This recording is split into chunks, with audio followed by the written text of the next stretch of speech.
Hola, el menú de hoy, Putin aprovecha un foro internacional para intentar demostrar que tiene el control en Rusia.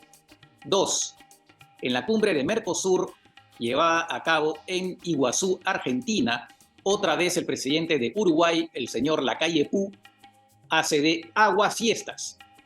Y en nuestra sección es bueno saber qué son las medidas para arancelarias. Hablemos del Mundo es auspiciado por Teje Láser Oftálmica. Teje Láser Oftálmica, comprometidos con tu visión. Soy Francisco Belaunde. Bienvenidos a una nueva edición de Hablemos del Mundo. Российский народ как никогда консолидирован. Сплоченность и высокую ответственность за судьбу Отечества российские политические круги, все общество наглядно продемонстрировали, выступив единым фронтом против попытки вооруженного мятежа. Acaban ustedes de escuchar al presidente Putin expresándose en la cumbre virtual de la Organización para la Cooperación de Shanghái, en la que dice que el pueblo ruso está más unido que nunca, obviamente de manera implícita en torno a él. De esta manera, como decía al inicio, pues lo que Putin ha querido decir, básicamente mostrar, es que está firme en el poder, porque obviamente tras la rebelión del señor Prigozhin y su grupo Wagner, hay muchas dudas sobre la solidez de su poder. Entonces, para él era muy importante hacerse presente en esta cumbre. Y bueno, hablando de esta Organización de Cooperación de Shanghái, es una entidad creada en 2001 por Rusia, China y 4 países del Asia Central, ex repúblicas soviéticas, que son Kazajistán, Kirguistán, Tayikistán y Uzbekistán. El propósito de esta entidad es la de fomentar la cooperación, en particular en temas de seguridad, contra el terrorismo, también lucha contra las drogas y también, eso es algo que interesa mucho a China, el tema del separatismo, evitar que regiones de esos países puedan eventualmente buscar su independencia. Obviamente para China es muy importante, sobre todo en relación con los uigures, de lo que hemos hablado hace no mucho, ¿no? Que se les presta intenciones separatistas, por lo menos a una parte de ellos. Y también, por supuesto, respecto del Tíbet, ¿no? Los tibetanos no son chinos como los uigures, y que además fueron independientes en un momento dado, por cierto. Y bueno, entonces esta entidad a la que se han sumado después la India, Pakistán e Irán, y está próximo a asumir como miembro pleno Bielorrusia, lo que busca también es formar una especie de grupo alternativo y una especie de contrapeso a la influencia occidental.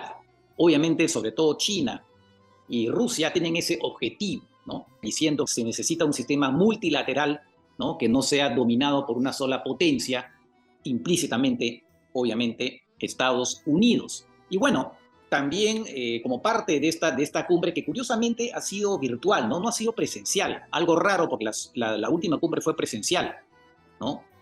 También como parte de esta cumbre se dio la bienvenida a Irán, ¿no? Que ahora sí tiene estatus de miembro pleno.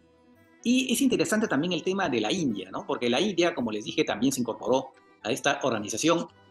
Y claro, la India un poco que está jugando por todos lados.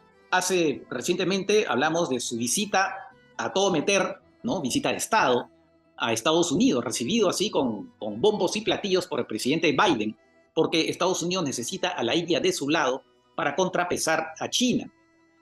Y entonces, Modi, por supuesto, feliz de la vida de haber sido recibido de esa manera en Estados Unidos, y además es parte del Quad, que es una organización más o menos informal, pero en fin, una entidad que reúne, además de la India, a Estados Unidos, a Japón y a Australia, que tiene como finalidad justamente frenar a China. Y porque además hay otro tema, la India tiene un conflicto, si se quiere, con China, sobre todo en la zona del Himalaya. Están peleadas alguna zona entre los dos países, incluso hubo una guerra hace varias décadas entre ambos países. Pero sin embargo, al mismo tiempo, China es un socio importante económico para la India, y respecto de Rusia, la India no ha condenado la invasión de Ucrania y mantiene vínculos importantes con Rusia, más históricos desde la época de la Unión Soviética. Es su principal proveedor de armas, y además, en estos momentos, la India aprovecha que Rusia está un poquito aislada y ha perdido el mercado europeo para comprarle petróleo a precio rebajado, ¿no? Creo que con esta cumbre también Putin lo que ha querido es mostrar que no está aislado, como es otro de los objetivos de Putin de participar en eso. Entonces, esta cumbre en gran parte ha estado enfocada, finalmente, a pesar del programa inicial, en Putin, ¿no? A la aparición de Putin en un foro internacional. Y bueno, vamos a ver si efectivamente, bueno, por lo menos él ha dicho: yo estoy en control de todo, ¿no? El pueblo está unido en torno mío. Pero en fin, eso está por verse, como es natural. Por cierto, lo que decía esto, que era raro que fuera una cumbre virtual y no presencial, especulan algunos que se debe a que Modi no quería aparecer en una foto con Putin y Xi Jinping justo después de haberse reunido con Joe Biden, ¿no? O algunos dirán que Putin no quería hacer el viaje tampoco. Esa podría ser otra posibilidad, ¿no? En fin, las especulaciones están abiertas sobre ese pequeño detalle, pero que siempre tienen ese tipo de detalles una cierta importancia política. Una candidata como es María Corina Machado, que tiene un enorme potencial, se la descalifica por motivos políticos y no jurídicos. Y en este tono, como es el que siempre tenemos, creo que el Mercosur tiene que dar una señal clara para que el pueblo venezolano pueda encaminarse a una democracia plena, que claramente hoy no la tiene. Y ahora, en este nuevo video, han escuchado ustedes al presidente de Uruguay, Luis Lacalle Pou, haciendo referencia en la cumbre de Mercosur a la descalificación de la opositora Corina Machado para que no pueda participar en las próximas elecciones presidenciales en Venezuela el próximo año. Y claro, él estuvo en esa posición, el presidente de Paraguay también tiene esa posición, pero el presidente Alberto Fernández de Argentina y Lula de Brasil defienden dictaduras mientras sean de izquierda, ¿no? En fin. Pero esa no fue la única disonancia, ¿no? Tal vez la mayor disonancia ha sido en torno al propio tema de Mercosur. Mercosur, como saben, es esta entidad de integración que reúne a Uruguay, Paraguay, Argentina y Brasil, por las cuales hay, en principio, un comercio libre, aunque hasta cierto punto, entre ambos países, ¿no? Es algo similar a la comunidad andina. Pero claro, el señor Lacalle Pou tiene una postura que cada vez más se aleja de la postura de los otros presidentes, porque él lo que quiere es firmar acuerdos de libre comercio, en particular con China. Y dice: oigan, si ustedes no me quieren acompañar en ese esfuerzo, que sea Mercosur que firme el TLC con China, me voy por mi lado, ¿no? Es decir, había algo parecido a lo que hizo el Perú. Se recordarán, por lo menos los menos jóvenes, que en la década del 2000 firmó un TLC con Estados Unidos. Se suponía que un país de la comunidad andina no podía firmar por su lado un TLC, tenía que ser en todo caso de manera conjunta, pero como había países que no querían, en particular Bolivia y Ecuador, al final el Perú, y en ese momento la comunidad andina estuvo un poco en riesgo, obtuvo la autorización para firmar un TLC con Estados Unidos y después con la Unión Europea y otros países, ¿no? Bueno, el señor Lacalle Pou quiere lo mismo ahora también para Uruguay como parte del Mercosur. Y por lo tanto, como el comunicado final que se suele sacar en estas cumbres no menciona esa posibilidad, en todo caso para Uruguay, el señor Lacalle Pou no lo firmó. Por lo menos al momento de grabar esto, no lo había firmado y se había negado a firmar. Lo que obviamente denota un cisma, no un cisma, pero sí una controversia que se va ahondando, porque no es la primera vez que se presenta esta controversia entre Uruguay y los otros tres países. Ahora, hay otro tema en relación con esto. Hace unos años se firmó un TLC, un acuerdo de asociación comercial, o TLC, como se le quiera llamar, con la Unión Europea. Una negociación que ha durado como 20 años y finalmente no hay un acuerdo para finalmente por fin ya cerrar de una vez, ¿no? Ya pongamos de acuerdo para una vez, ya está casi todo terminado. Porque ahora resulta que Fernández no está de acuerdo con parte de lo que se ha firmado, tampoco Lula, y además están preocupados por un reglamento que la Unión Europea ha sacado para proteger los bosques, que consiste en qué, ya lo he explicado, me parece una oportunidad, ¿no? Que consiste en que a partir de 2025 ninguna importación podrá entrar a la Unión Europea si es producto de una deforestación. Por ejemplo, soya producida tras la deforestación de parte de la Amazonía. Esa soya ya no podrá entrar a la Unión Europea. Por supuesto, si ha sido deforestada esa zona a partir del 2021. Las zonas que han sido deforestadas antes no entran en eso. Pero todo lo que haya sido deforestado a partir del 2021 no van a poder entrar a la Unión Europea a partir del 2025. Y Brasil está furioso, ¿no? Dice: ¿pero por qué? Que eso es imponernos requisitos adicionales y todo lo demás. Pero es interesante cómo incluso Lula, no solamente Bolsonaro, se preocupa por una norma ambiental de la Unión Europea. Dicen que es una especie de imposición. Así que bueno, esos son unos temas también muy complicados que hacen que eventualmente la perspectiva de un acuerdo comercial o TLC entre la Unión Europea y Mercosur aparezca cada vez más lejana.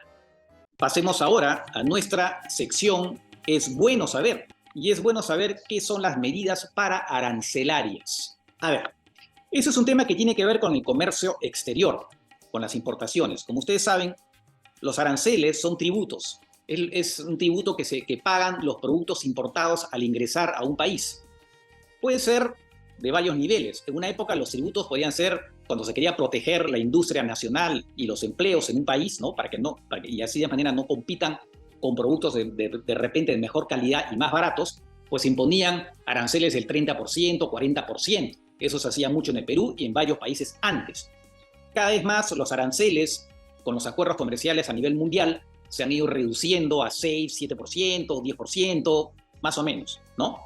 Y bueno, y además, cuando los países firman tratados de libre comercio, pues las importaciones ya no pagan aranceles. Entonces, claro, se ven mucho más, ya son más baratas cuando entran al mercado de destino. Entonces, claro, el comercio internacional se favorece. Pero hay medidas que pueden, de alguna manera, poner algunas trabas. Y esas son las llamadas, estas medidas pararancelarias, porque cumplen un poco un objetivo, en algunos casos, no siempre, de alguna manera frenar importaciones, ¿no? Porque compiten con la producción local. Ahora, muchas de esas medidas son razonables, Por ejemplo, son medicamentos que son importados, pues necesitan un permiso, en este caso de Aldigemid, ¿no? O, por ejemplo, determinadas presentaciones, exigencias que tiene que decir la envoltura y cosas por el estilo, ¿no? Eso es perfectamente lógico. Y también, por cierto, las medidas fitosanitarias que involucran a las agroexportaciones. Es decir, el país que recibe la importación tiene que asegurarse que ese producto no está pues con un bicho que después puede contaminar a la producción local, ¿no? Entonces es perfectamente lógico. Lo que pasa es que estas medidas pueden ser utilizadas como, en el fondo, como una manera de frenar la competencia internacional. Hace unos años, por ejemplo, Chile encontró de pronto que la palta peruana tenía un bicho, una cosa por el estilo, y dijo, ¿saben qué? Por ahora no vamos a recibir palta peruana. Obviamente estaba compitiendo con la palta chilena. Y el Perú poco después dijo, oye, qué curioso, la manzana chilena también tiene un problema de tipo sanitario. Bueno, pues es una manera de responderle a Chile. Al final el tema fue levantado. En España también, con los langostinos ecuatorianos. Dijeron, uy, tienen un problema, ¿no? Es una manera, los productores locales hacen lobby ante las autoridades de su país y dicen, ¿sabe qué? Nos están compitiendo demasiado, así que por favor frena. Entonces utilizan estas medidas, por ejemplo, fitosanitarias, para impedir el ingreso, ¿no? Pero otra vez, muchas de esas medidas en general tienen toda su lógica. Lo que pasa que, como digo, a veces son utilizadas como pretexto para proteger la producción local y por lo tanto los empleos locales. Así que bueno, ya saben, es un tema muy importante del comercio internacional, por eso que lo explicamos en este programa. Hemos llegado así al final. Cuídense y nos reencontramos en la próxima edición. Chau, chau.